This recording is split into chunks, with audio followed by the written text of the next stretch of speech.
Ever since the dawn of gaming, players have been searching for ways to improve their pixelated experiences by making changes to hardware and software, hopefully resulting in their favourite titles being that little bit better.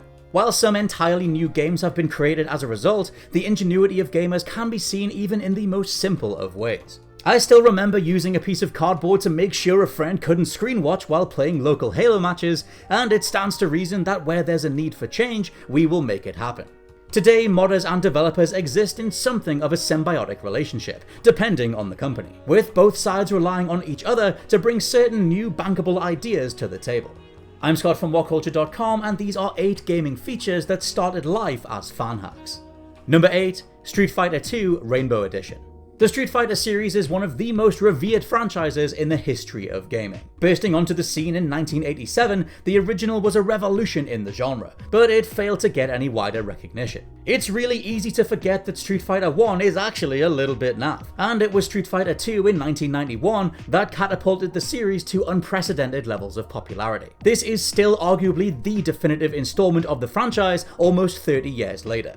As an ever-growing fandom developed, modders began creating bootleg versions of the game in order to push Street Fighter 2 to its absolute limits. One of the most famous adaptations was known as Street Fighter 2 Rainbow Edition.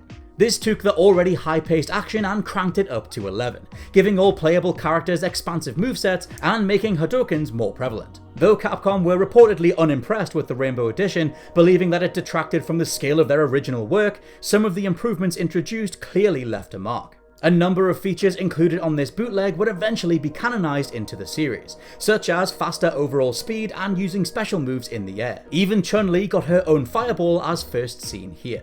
It's believed that Street Fighter II Turbo Hyper Fighting was a direct official response to the changes first made in Rainbow Edition. Number 7, Quake Team Fortress. Overall, Valve tend to value creations made using their game engines. After all, much like CounterStrike, the Team Fortress series originally began life as a mod for Quake, before embarking on a life of its own. The developers of the mod had been in the process of creating a standalone Team Fortress when they were contacted by Valve, who offered them the opportunity to work with the company, creating a port of Team Fortress as a mod for their newest title, Half-Life. Under the Valve umbrella, the game would eventually get an original release with 1999's Team Fortress Classic, before receiving a sequel in 2007's Team Fortress 2, that was later included in the orange box for Xbox 360. Number 6, First Person, Grand Theft Auto 5. Ever since GTA made the jump from top-down perspective of the originals to the jaw-dropping 3D of GTA 3, we've watched scores of protagonists engage in a variety of activities both in and outside the lore. But what if we could see what they see? What would it be like to look Roman directly in the eye as you travel to yet another session at a bowling alley? Turns out fans of GTA 4 wondered exactly that, and started creating mods that allowed the player to enjoy GTA in first person. Clearly impressed by the ingenuity of their fanbase, Rockstar included the option to switch to first-person perspective on the PS4 and Xbox One re-releases of GTA 5. Coming with a ton of extra detail, especially when driving, it makes you wonder whether GTA 6 will launch with this mode like Red Dead Redemption 2 did. Speaking of which though, did anybody actually play Red Dead 2 entirely in first person? Let me know down in the comments, as I'm literally just curious. Number 5, CounterStrike. Now known as a game synonymous with the lucrative world of esports, CounterStrike has always had humble beginnings. Initially developed as a mod for Half-Life by a pair of university students hoping to improve their job prospects after graduation, CounterStrike quickly gained a cult following online, and it didn't take long for Valve to take note of the project's burgeoning popularity. They immediately saw potential in the game, and rather than attempt to bankrupt these talented youngsters in court, cough cough Nintendo cough cough, they offered to buy the IP, even giving these coders some jobs at the company, which they accepted. Since then, the franchise has gone from strength to strength, spawning multiple fully fledged releases and remaining the go-to first-person shooter for anyone looking to test their skills on PC. Counter-Strike's revered status amongst premier esports titles would never have been possible without the tireless efforts of those two enthusiastic fans. Number 4, dual wielding, Minecraft. Like many features here, dual wielding in Minecraft started out as a fan mod, with its popularity eventually forcing developers Mojang to pull their fingers out and incorporate it as an official feature. Minecraft creator Notch initially noted that he was working on including the ability for players to use more than just their right arm all the way back in 2011. But with the feature not being added to the Java and Bedrock editions for 4 to 6 years respectively, fans just stepped in and filled the void instead. In the ensuing years, a number of mods sprung up to allow players to carry items in both hands, which, although it sounds like the most basic thing ever, was a big old deal in the Minecraft universe. The change also resulted in a huge overhaul of the game's painfully simplistic combat system. No longer did players have to choose between attack and defense, as now both a sword and a shield could be brandished at the same time, making those nighttime travels and trips to the Nether a little bit less terrifying. Lastly, dual wielding vastly improved exploration, as players holding a map in one hand could see it become detailed in real time as they moved from place to place.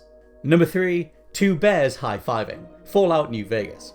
Anyone who has ever played Fallout New Vegas will remember its potentially head-turning scene involving your character recovering from an attempted murder, all thanks to the help of Doc Mitchell. Unlike Fallout 3's more linear opening sequence, New Vegas is a full-on open-world RPG in around 10 minutes, but your character, the courier, has to undergo a series of examinations. One of these includes a version of the Rorschach test, where you're asked to provide interpretations of a series of ink blots on paper. Many fans noted that one of these ink blots kinda looked like two bears high-fiving, but with the option obviously not present in the game to say this, modders came to the rescue. The popular mod caught the attention of Obsidian themselves, who provided a callback to this cheeky observation by including a tribal character in the Honest Hearts DLC named Two Bears High-Fiving. Not exactly a crucial inclusion, but a nice nod to the game's devout fanbase.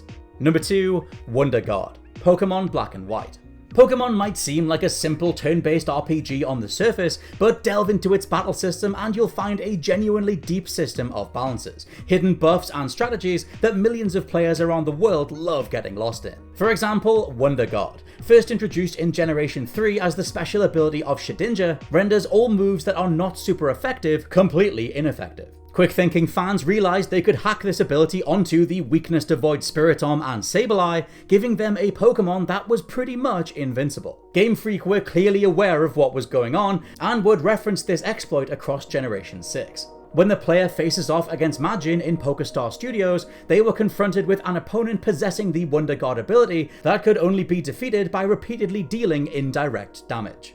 And number 1, Nuclear Rain, Fallout 4. One of the best things about Fallout 3 and Fallout New Vegas is the sheer quantity and quality of mods that are available, ensuring that both games command a loyal fanbase even more than a decade after they were initially released. As the first 3D entries in this post-apocalyptic series, these games had the difficult task of capturing the hopeless, visceral nature of the wastelands, but largely they did a great job. However, one thing lacking was varying weather conditions. Seeing as though the Commonwealth is littered with all sorts of radioactive abominations, it's only logical that storms in the Fallout world should be equally frightening. In response to the many popular mods that remedied this in the previous titles, Bethesda took note when developing Fallout 4, including some awe-inspiring radiation storms to contend with. For me, they're not a patch on Mad Max's lightning storms, but you can't have everything. And those are just a handful of various gaming features that started life as fan hacks. Praise to all the fan mods, you really gave us a lot to play with. Let me know your favourites down in the comments below, and please check out the WhatCulture Gaming Podcast. We upload on Tuesdays and Fridays. For now, I've been Scott from WhatCulture.com, and I'll catch you soon.